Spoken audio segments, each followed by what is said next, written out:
Hi everyone, so today we are going to study the chapter 4 is about the utterance meaning. Like I told you before that the utterance mean what you say, what you speak, or what you write, or you use the body language to the other people to understand what you want they to understand.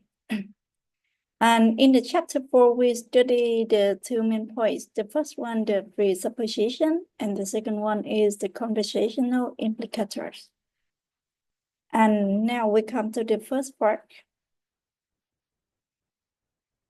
When we are talking about the presupposition, we should make sure that we catch on the definitions. So you will look at some sentence here. It's about the presuppositions.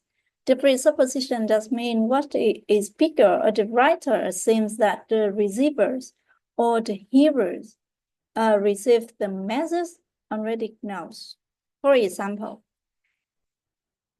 and now the presuppositions are the inference about what is assumed to be true in the utterance rather than the directly associated to be true. That means before you talk or you say something to the hearer, you assume that the hearer knows the knowledge and the knowledge or the information that you mentioned about. For example, you will look at the two sentences here. The first one, the sentence is, Annie has a sofa.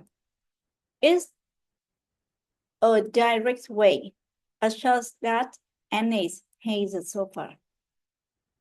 In the second one, the second sentence, don't sit on Annie's sofa. This is the presupposes that Annie has a sofa. So in the sentence B, you don't say that directly that Annie has a sofa, but you say that don't sit on Annie's sofa. The ways they use the possessive adjective Annie's sofa presupposes that Annie has a sofa.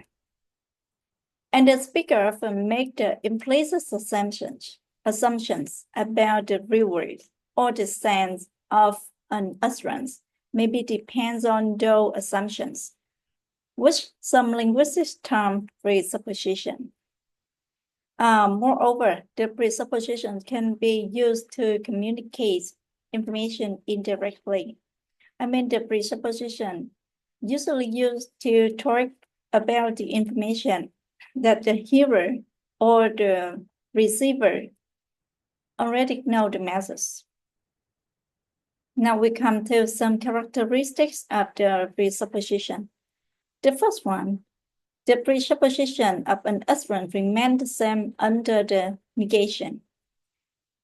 For example, you say, the dog's tails were cut, or the dog's tail wasn't cut. This is the presuppose that A and B are presuppose about the dog had a tail. All right. And the next one, the presupposition of an utterance remains the same under S interrogation. So you will look at the examples here. They are three sentences. John stops smoking. This John stops smoking. Or why this John stops smoking. In the three sentences here, they mentions about Tom is smoking. All right. Or John's or someone like in the sentence. All of the sentences here presuppose that John wants more cigarettes. And the next one, the presupposition of an utterance may be cancelled under its extension. Now we come to some classification of the presupposition. The first one, this is existential presupposition. For example, you say, I lost my watch yesterday at Benton Market. And the utterance presupposes that I had to watch. The way you use the possessive phrase, now praise my watch, to show that, yeah, I had to watch. But yesterday, I lost it. The next type of the presupposition is defective presupposition. Nobody realized that Kelly was ill. The utterance presupposes that the Kelly was ill. Factual that means the thing is true or the thing is reality. And the next type of the presupposition is the non-factor presupposition. For example, you say, I dreamed that I was rich. The utterance presupposes that I was not rich. Now I was not rich. Moreover, in terms of the non-factor presupposition, you can use many verbs like dream, or you wish, or imagine, something like that. The next type of the presupposition is the lexical presupposition. That means when you say you are late, maybe this is the first time you are late, but when you put the word again after the sentence, it will be the presupposes that you were late before. When you say you are late again, and then the hearer or the receiver understand that you were late before, once before. And the next type of the presupposition is the structural presupposition. Where did you buy the bike? When you use the questions, where did you buy the bike? You don't directly mention that someone bought the bike before, but when you use where did you buy, so the speaker presuppose that you bought a bike before. And the next type of the presupposition is the counterfactual presupposition. In terms of the counterfactual presupposition, we usually use the which sentence or the conditional sentence. For example, you say, if I had enough money, I would buy that house. So this is the things or the this is the thing or they were not true in the past. The utterance proposes that I do not have money right now or in the past. And the next important part for the lesson today is the conversational implicators. The notion that the implicators, the notion about the phrases or the words implicator, which is the structured form of the notion conversation implicators, provides some explicit account of how it's possible to mean more than what it really said. For example, you say, I hope you brought the bread and the cheese. And the bee say, yeah, I brought the bread.